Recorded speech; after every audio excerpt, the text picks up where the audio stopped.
Diagnóstico: epilepsia. ¿Y ahora qué? Una guía sobre los infantes epilépticos. Volumen 1. Diagnósticos y tratamientos. Lo supe en ese momento porque cuando se despertó de su siesta, se levantó, se puso sus zapatillas, al salir se escuchaba el clic, clic, clic, y de pronto dejó de escucharse. Si hubiera estado jugando, no dejaría de escucharla. Así que corrí al ventanal y cuando la vi estaba de espaldas. Tenía los brazos arriba, tratando de equilibrarse porque sabía que tenía una crisis.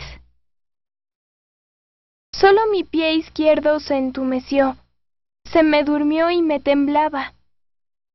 Y no pude decir absolutamente nada. Quería decir, mamá, mamá, tengo miedo. Pero no podía hablar bien. Uno de los neurólogos de emergencia se acercó a Jim y le dijo: «Tiene convulsiones». Claro que estábamos tristes y angustiados, porque en ese momento no sabíamos qué significaba. Lo que hicimos, y aún ahora seguimos haciendo a veces, es preguntar ¿por qué? ¿Sientes los ataques? Muy pocos. Pero cuando van a comenzar siento muy raro. ¿Qué sientes? Como un... Siento muy raro. La epilepsia, a veces llamada trastorno convulsivo, es una enfermedad crónica causada por cambios temporales en el funcionamiento eléctrico del cerebro, provocando convulsiones que dan lugar a la pérdida de conocimiento y afectan los movimientos o las sensaciones. Las convulsiones son la forma en que el cerebro expresa que algo no está bien. A veces el cerebro está formado perfectamente, pero a veces las convulsiones se dan porque por unos momentos le falta el oxígeno o hay aumento de azúcar o un aumento de sodio. A eso le llamamos una convulsión reactiva. No es epilepsia. La epilepsia en sí es cuando se tienen convulsiones involuntarias y espontáneas, y cuando se tienen con frecuencia se padece epilepsia. Si ven las clasificaciones de la epilepsia que muchos padres han investigado por la internet o por otros medios, es algo abrumador ver lo complicado que puede ser esto. A veces consideramos que es una epilepsia difícil de controlar o es una epilepsia ligera. A veces sabemos en la primera consulta o en las primeras consultas a qué es a lo que nos enfrentamos, y si nos enfrentamos a una epilepsia ligera, utilizamos un medicamento seguro con mínimos efectos secundarios y el diagnóstico es optimista. Si nos enfrentamos a una epilepsia difícil, nos puede tomar tiempo dar con el medicamento adecuado y hay que explorar otras alternativas. Pero entre más pronto se trate y más adecuado sea, será mejor el resultado. Buscar al médico correcto. Ya que la epilepsia es complicada y existen más de 200 tipos de epilepsia, un punto importante es ir lo más pronto posible a la punta de la pirámide de la profesión médica, que en este caso sería un epileptólogo pediatra, que se especializa específicamente en la enfermedad que tiene su hijo, en lugar de seguir consultando a su médico general o pediatra de cabecera. Cuando uno recurre al sistema médico norteamericano, y lo he dicho muchas veces durante mi carrera, uno no necesita que su médico sea un genio, pero sí un protector que se preocupe por nuestra salud, ya que existen muchas situaciones variadas que se presentan con cualquier enfermedad. Alguien que escucha, alguien que presta atención a los padres. Sería estupendo que los niños tuvieran convulsiones frente a los doctores, pero no las tienen frente a los doctores. Así que los padres deben dar a los médicos los detalles de estas convulsiones. Un buen doctor para mí es quien presta atención a los padres. Tener el diagnóstico correcto. La neuróloga pensó que, por los síntomas, era vómito intenso al ir a dormir. La bebé tenía migrañas y, sin hacerle más análisis, le recetó medicamentos para la migraña. Aceptamos el diagnóstico de los doctores sin cuestionamientos. Y el tratamiento se basó en ese diagnóstico. Pero yo nunca consideré que fuera el correcto. Y fue un gran error no decirlo, porque luego supimos que el diagnóstico era erróneo. El diagnóstico es sin duda el punto más importante, porque así se eligen los medicamentos y el tratamiento. Y la respuesta que se tenga en el futuro depende del diagnóstico correcto. Así que comenzar un tratamiento sin el diagnóstico correcto es algo complicado de hacer. Creo que incluir una imagen de resonancia magnética del cerebro es necesario en casi todos los casos. Un electroencefalograma es de mucha ayuda y un análisis de sangre es muy importante por toda la información del paciente que se obtiene de él. Lo que se busca es controlar las convulsiones, y para ello hay que saber qué tipo de convulsiones tiene, dar el medicamento adecuado para ese tipo de convulsiones y, si no funciona, entonces se debe pedir una segunda opinión. No está mal pedir una segunda opinión porque hay tipos de convulsiones que a veces son sencillos de tratar y a veces no. Así que yo consulté gran cantidad de médicos para saber qué era lo que sucedía en el cerebro de mi hija. Considere todas las opciones del tratamiento. Medicamentos. ¿Cuántas veces al día debes tomar tu medicina? En la mañana y en la noche. ¿Cuántas veces son? 2. ¿Te gusta tu medicina? Sí. ¿Te ayuda? No lo sé. ¿Has tenido ataques desde que la tomas? ¿Ningún ataque? Cuando les receto medicamentos a los niños, les comento a los padres que esa es una de las múltiples opciones que hay y que es mejor probar un medicamento a la vez.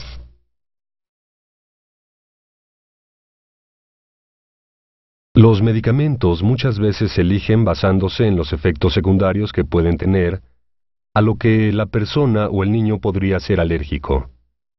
Y las dosis de los medicamentos podrían tomarse una vez al día u otras 3 veces al día. Hay varios factores individuales que se deben considerar para elegir un medicamento.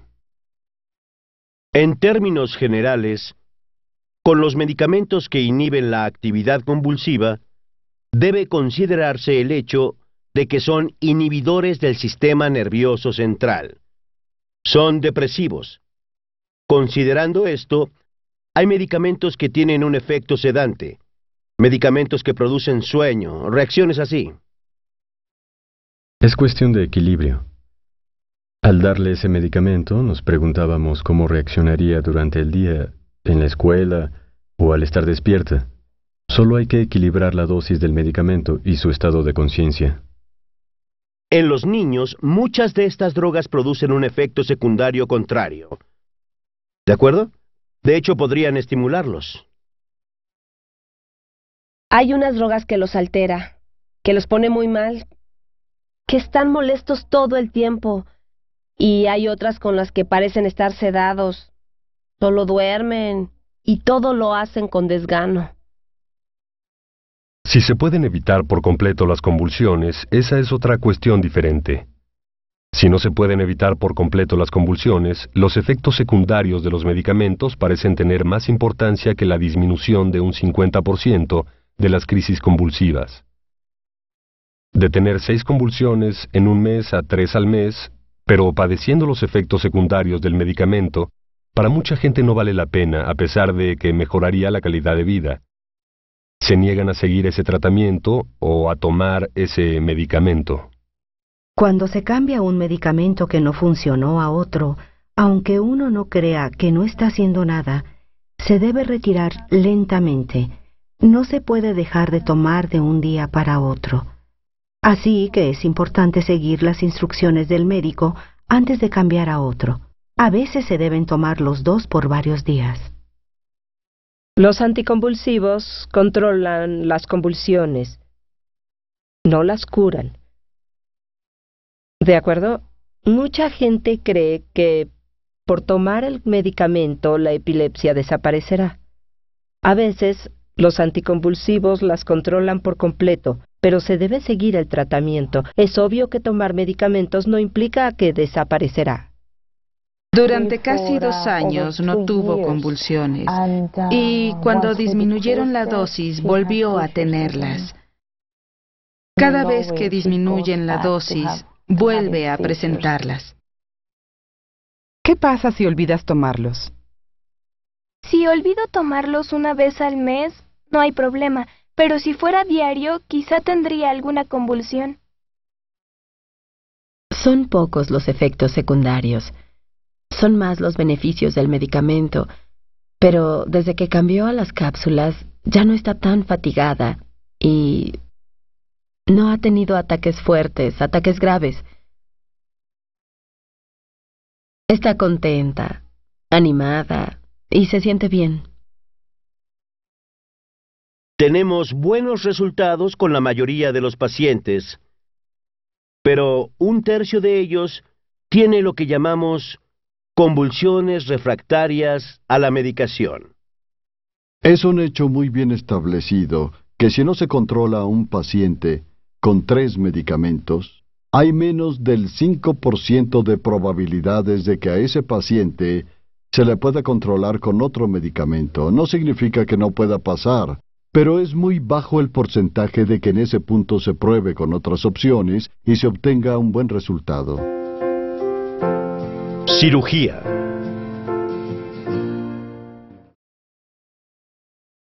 Probamos con todo tipo de medicamentos, ninguno funcionaba, o al menos no por mucho tiempo. Parecían funcionar y luego las crisis eran peores. Y al final decidimos... ¿Qué ya no está, mamá? Ya se fue. Decidimos que le realizaran la cirugía. La hospitalizaban muy seguido porque los ataques ya estaban fuera de control. Le hacían todo tipo de estudios. Y en una de esas ocasiones me dijeron, pensamos que la única solución es la cirugía. Es un proceso largo.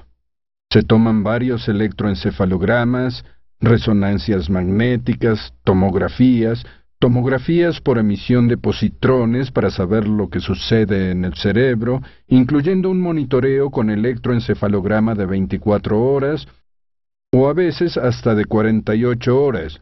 Vivimos en el hospital durante 3 días y en ese tiempo registraron muchos ataques. Hay una gran variedad de técnicas que son muy útiles para determinar de dónde provienen esas convulsiones y si es posible o no intervenir quirúrgicamente en esa región para detener las convulsiones. Si las convulsiones provienen de diferentes partes del cerebro, entonces las llamamos multifocales, están generalizadas, y si el cerebro tiene actividad epiléptica generalizada, no hay una parte específica que se pueda extirpar. Estaba en el lóbulo frontal izquierdo,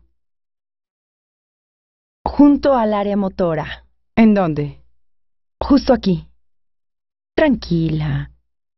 Al parecer, nunca se desarrolló correctamente en el útero. Estaba dañado desde el principio, y fue como un alimento podrido entre otros alimentos. Sabes que algo está mal ahí. Determinaron que todo el problema provenía de la parte izquierda. Y por eso consideraron que la cirugía podía funcionar. Los efectos secundarios son poco frecuentes, pero podría haberlos.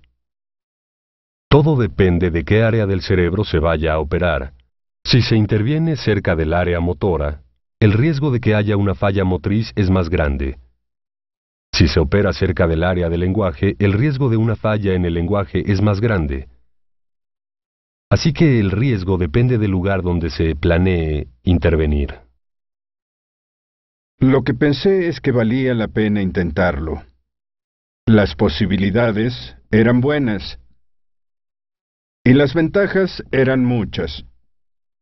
Valía la pena darle esa oportunidad a Sam. La cirugía duró como 7 horas. Le hicieron una incisión en forma de signo de interrogación. Comenzaron por aquí y llegaron hasta el frente de la oreja. Le raparon toda la cabeza. Levantaron esa parte del cuero cabelludo y del cráneo. Trabajaron en esa área y los volvieron a colocar. Me dijeron que extirparon un pedazo del cerebro del tamaño de mi dedo. Extirparon la mayor parte del hemisferio izquierdo del cerebro de Sam, y solo dejaron una pequeña parte que controla el movimiento. Lamentablemente, a los 6 u 8 meses después de la cirugía, volvió a tener convulsiones.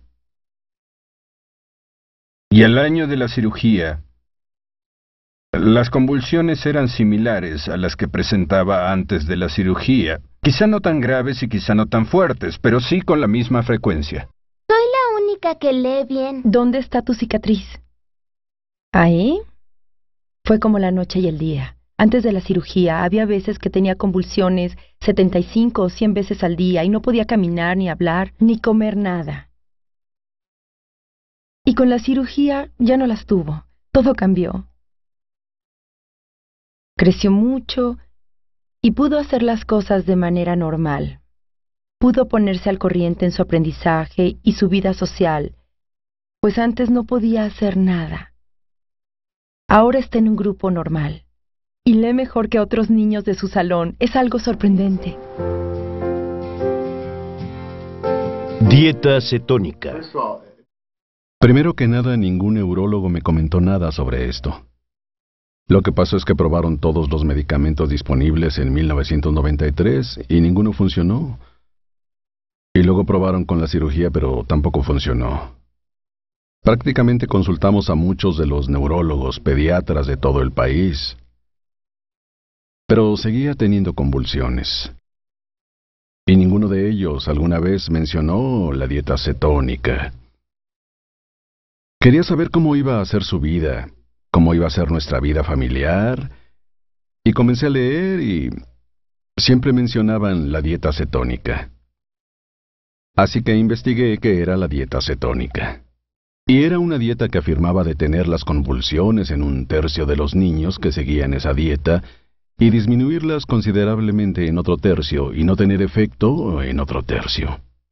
La dieta consiste en un 90% de grasas, 6% de proteínas y 4% de carbohidratos, pero no es una dieta de grasas.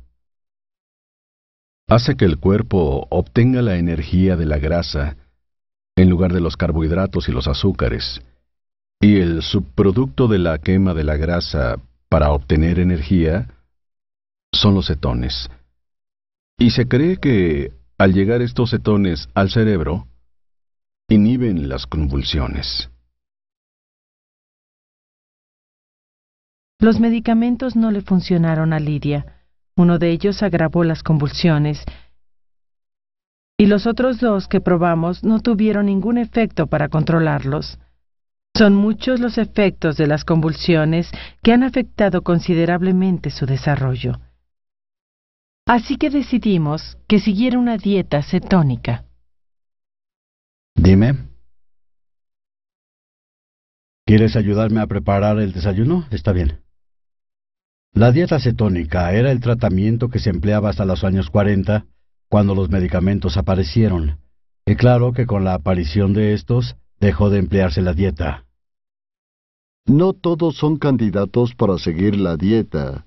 Deben estar muy motivados para poder seguir una dieta catónica. La familia debe colaborar mucho, tener suficiente tiempo y conocer bien la dieta para poder hacerlo. Lo que tratamos en la clase es cómo pueden calibrar la báscula, cómo usar una báscula digital, qué alimentos comprar y por qué, cómo leer las etiquetas y cómo desarrollar los menús. Problemas como lidiar con el hambre, la sed, la diarrea y el estreñimiento. En el caso de Lidia, el inconveniente fue muy claro. El estreñimiento, el nivel de energía no es igual al de otros niños. Y la otra cuestión es que tiene hambre muy seguido.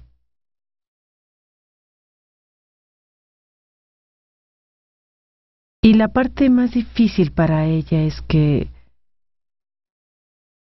no puede comer cuando quiere hacerlo. Por ejemplo, los cumpleaños son muy problemáticos, porque no puede comer pastel ni helado.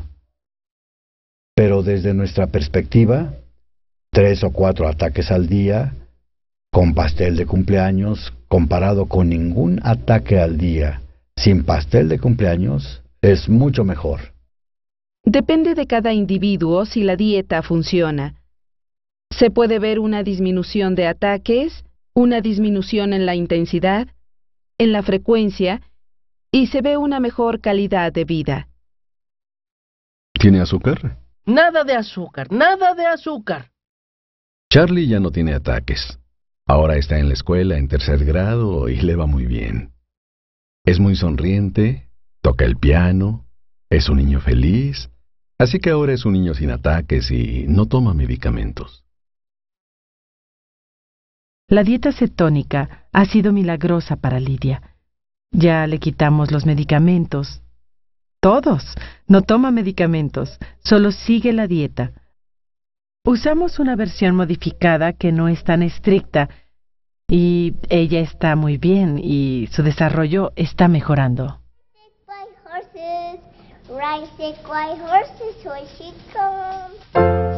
Estimulador del nervio vago. Ya que los ataques de Christopher no eran centralizados, provenían de diferentes áreas del cerebro. No era un candidato para la cirugía cerebral y como no había opción ya para probar con otros medicamentos, solo quedaba probar el estimulador del nervio vago. Su médico lo sugirió y decidimos que quizá eso podría funcionar para Christopher. La estimulación del nervio vago es un procedimiento quirúrgico donde se coloca un electrodo alrededor del nervio vago del cuello, y ese electrodo estimula al nervio para enviar señales al cerebro. Aunque no entendemos el por qué, ayuda a las convulsiones, ayuda a controlarlas. No hay nada en un paciente con lo que yo pudiera predecir que esta intervención podría tener algún beneficio. Lamentablemente, solo nos queda arriesgarnos, realizar la cirugía, gastar, hacerlo pasar por esto y esperar a ver qué pasa. El neurocirujano nos dijo que había de un 10 a un 90% de posibilidades de que funcionara, y no sabían quién tendría el 10% y quién el 90%. Pero cuando ves que nada funciona y estás desesperada, lo haces aunque sea para mejorar en un 50%. Lo colocaron en el músculo del pecho del lado izquierdo y tiene una incisión aquí y otra en el cuello porque el cable se enrolla alrededor del nervio vago en el cuello. Funciona las 24 horas del día y estimula el nervio por 17 segundos y luego se apaga a 1.7 o 1.8 minutos, no recuerdo. También tiene un imán en el marcapasos. En su caso se activa 30 segundos cada 3 minutos. Pero si él siente que va a tener un ataque y te lo dice, lo presionas y es como un apagador de luz que cuando lo presionas enciende el marcapasos. Las pruebas controladas realizadas al azar con los estimuladores del nervio vago que cuentan con la aprobación de la FDA indican que en el 30% de la gente los ataques se redujeron en más de un 50%. La mayoría de la gente no responde a la estimulación y la disminución de los ataques es de menos del 50%. No ha tenido ningún efecto secundario negativo con esto, pero tampoco ha sido de mucha ayuda. Lo bueno es que en aquellos que funciona, con el tiempo funciona mejor. Con los medicamentos, hay periodos en los que funciona. La razón por la que mejora con el tiempo es porque en cierta forma reeduca el cerebro, por así decirlo. Por la constancia de la estimulación, es que ayuda a reeducar al cerebro. La mejoría en algunos niños es sorprendente. He visto en algunos niños cambios impresionantes. Hubo un niño que hace pocos años llegó a la clínica con el casco puesto, sentado en una silla de ruedas, babeando. Y todo eso cambió. Ahora lo ves en la sala de espera y dices, ese es mi paciente y solo vino a su revisión anual. Ahora lo ves jugando y hablando sin silla de ruedas ni casco. Casi desde el principio, comenzamos a ver que desaparecían las convulsiones. Y ha tenido un gran avance en su desarrollo desde que tiene el estimulador. Desde que las convulsiones comenzaron a ser menos frecuentes que antes.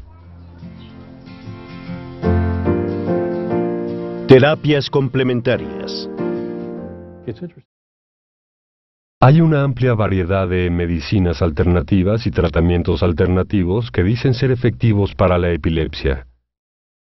La evidencia que apoya a la mayoría es muy poca, pero eso no significa que no sean efectivos, solo que no se han estudiado a nivel médico.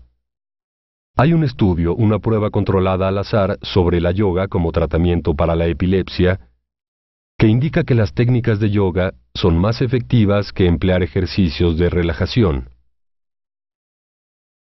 Pero aún así, es algo difícil de creer que haciendo ejercicios mentales, alguien pueda desarrollar la habilidad para poder controlar su estado mental, y de esa manera pueda minimizar ciertos tipos de estado como la ansiedad o el insomnio que sabemos que provocan las convulsiones.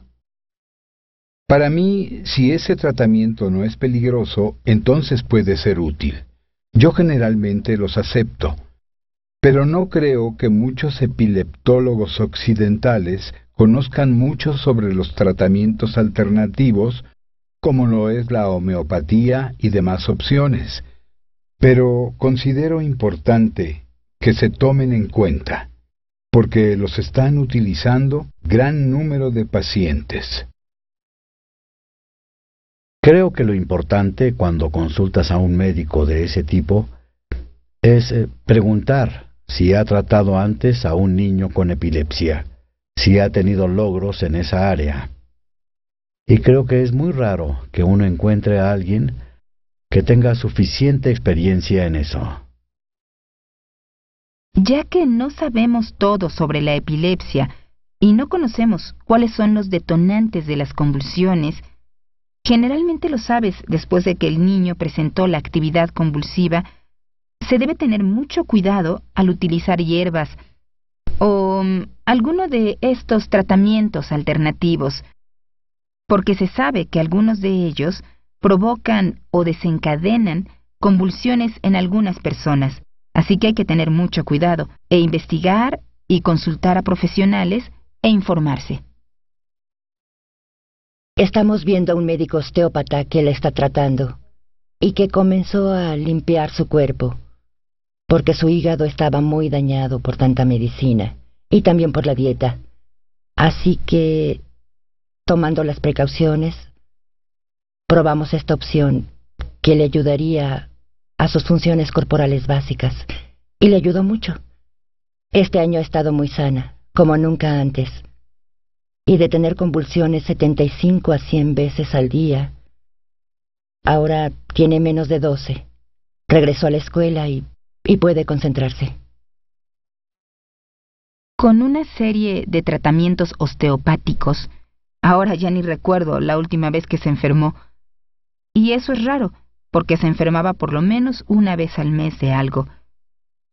Y no podía acercarse a ningún niño que estuviera enfermo porque se contagiaba. Y ahora es la más sana de la familia.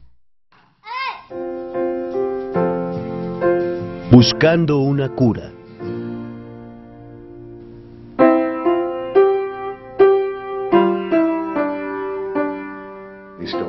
Aún no sabemos por qué la gente tiene convulsiones. No sabemos qué las origina. No sabemos qué las detiene, ni por qué algunos medicamentos funcionan, si llegan a funcionar, ni cuándo funcionan. Y es muy poco lo que se sabe de la epilepsia. Aún falta mucho por conocer sobre ella. Hay evidencia de que las convulsiones afectan a las neuronas. Pero para muchas personas con epilepsia, las convulsiones recurrentes parecen no afectar gravemente su funcionamiento cerebral, aún después de años. Y los que estamos en el campo de la neurología y la epilepsia, hemos tratado a adultos que han tenido ataques recurrentes durante muchos años y su cerebro funciona normalmente. Los ataques pueden desaparecer y nunca volver a presentarse. Podría haber un pequeño periodo en el que el paciente tiene convulsiones, pero de pronto ya no se presentan.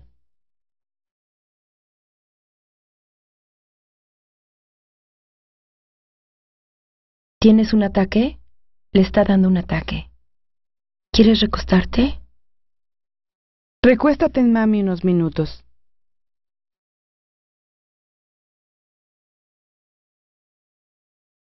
¿Ya pasó?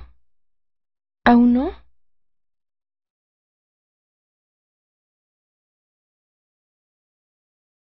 No dudaría en dar mi vida porque la epilepsia desapareciera. Y porque no hubiéramos pasado por esto. Daría mi vida sin dudarlo.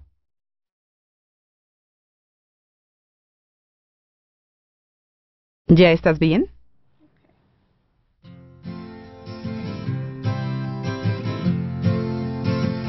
I'm pressing on the upward way. New heights I'm gaining every day. Still praying as I'm homeward bound. Lord, plant my feet on higher ground. Lord, lift ¿Ya te sientes mejor?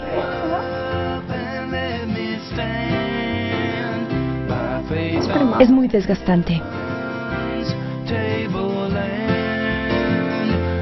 En memoria de Linda Leilani MacDonald.